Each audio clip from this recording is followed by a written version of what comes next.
ಮೇಷರಾಶಿ, ಕಟಕ ರಾಶಿ, ಧನುರಾಶಿ ಮತ್ತು ವೃಶ್ಚಿಕ ರಾಶಿಯವರೆಗೆ ವಿಶೇಷವಾದಂತಹ ರಾಜಯೋಗ ಅಂತಕ್ಕಂಥದ್ದು ಈ ಸೆಪ್ಟೆಂಬರ್ 17ನೇ ತಾರೀಕರಿಂದ ಅಕ್ಟೋಬರ್ 17ನೇ ತಾರೀಕುವರೆಗೂ ಅವರ ಜಾತಕದಲ್ಲಿ ಇರುತ್ತೆ. ಯಾಕೆ ಅಂತಂದರೆ ಸೂರ್ಯ ಅಂತವನು ಅವರ ರಾಶಿಗೆ ಪ್ರವೇಶ ಮಾಡ್ತಾನೆ.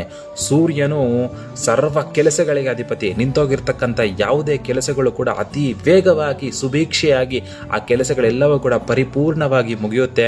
ಮತ್ತು ಯಾವುದೇ ಒಂದು ಜಾಬ್ ಇನ್ಸ್ಟೆಬಿಲಿಟಿ ಇದ್ದಾಗ, ಕೆಲಸಗಳಲ್ಲಿ ಆಟಂಕಗಳಿದ್ದಾಗ, ಕೆಲಸಗಳು ಸರಿಯಾಗಿ ಆಗ್ತಾ ಇಲ್ಲ ಅಂತಂದರೆ, ಕೆಲಸಗಳು ಅವರ ಕೈಯಿಂದ ಬಿಟ್ಟೋಗ್ತಿದೆ ಅಂತಂದರೆ ಅವರಿಗೆಲ್ಲರೂ ಕೂಡ ಒಳ್ಳೆ ಕೆಲಸಗಳು ಪ್ರಾಪ್ತಿಯಾಗಬೇಕು, ಇರ್ತಕ್ಕಂಥ ಕೆಲಸದಲ್ಲೂ ಕೂಡ ಒಳ್ಳೆ ಪ್ರಮೋಷನ್ ಸಿಗಬೇಕು ಅಂತಂದರೆ ಇದೊಂದು ಅತ್ಯುತ್ತಮವಾದಂತಹ ರಾಜಯೋಗ. ಮತ್ತು ತಂದೆಯ ಕಡೆಯಿಂದ ಬರ್ತಕ್ಕಂಥ ಸ್ಥಿರಾಸ್ತಿಗಳಿಗೆಲ್ಲವೂ ಕೂಡ ಈ ಒಂದು ಸಮಯದಲ್ಲಿ ಅವರು ಕೂತ್ಕೊಂಡು ಚರ್ಚೆ ಮಾಡಿ ನಿಧಾನವಾಗಿ ಮಾತಾಡಿದ್ರೆ ಖಂಡಿತವಾಗಿ ಕೂಡ ಅವರಿಗೆಲ್ಲ ಕೂಡ ಲಭಿಸುತ್ತೆ.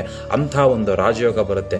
ಈ ಒಂದು ವಿಶೇಷವಾದಂಥ ದಿನಗಳನ್ನು ಯಾರೂ ಕೂಡ ಅದನ್ನು ವ್ಯರ್ಥವನ್ನು ಮಾಡ್ಕೋಬಾರ್ದು. ಸೆಪ್ಟೆಂಬರ್ 17ನೇ ತಾರೀಕರಿಂದ ಅಕ್ಟೋಬರ್ 17ನೇ ತಾರೀಕುವರೆಗೂ ಪ್ರತಿ ಭಾನುವಾರ ಬರ್ತಕ್ಕಂತಹ ಭಾನುವಾರಗಳಲ್ಲಿ ಬೆಳಗಿನ ಜಾವ ಎದ್ದು ಕೂಡಲೇ ಸ್ನಾನವನ್ನು ಮುಗಿಸಿ ಸೂರ್ಯನಿಗೆ ನಮಸ್ಕಾರವನ್ನು ಮಾಡಿ ಸೂರ್ಯನಿಗೆ ಓಂ ಸೂರ್ಯದೇವಾಯ ನಮಃ, ಸೂರ್ಯದೇವಾಯ ನಮಃ, ಸೂರ್ಯದೇವಾಯ ನಮಃ ಅಂತ ಹೇಳಿ ಈ ರೀತಿ ಕೈಯಲ್ಲಿ ನೀರನ್ನು ತೆಗೆದುಕೊಂಡು ಅರ್ಘ್ಯವನ್ನು ಬಿಟ್ಟು ನಮಸ್ಕಾರ ಮಾಡಿ ಆದಿತ್ಯ ಹೃದಯವನ್ನು ಭಕ್ತಿಯಿಂದ ಕೇಳಿದ್ಯಾದಲ್ಲಿ ಖಂಡಿತವಾಗಿ ಆ ಅಕ್ಟೋಬರ್ 17 ಒಳಗಡೆ ಅವರಿಗೆ ಇರತಕ್ಕಂಥ ಎಲ್ಲ ಸಮಸ್ಯೆಗಳು ಕೂಡ ದೂರವಾಗ್ತದೆ.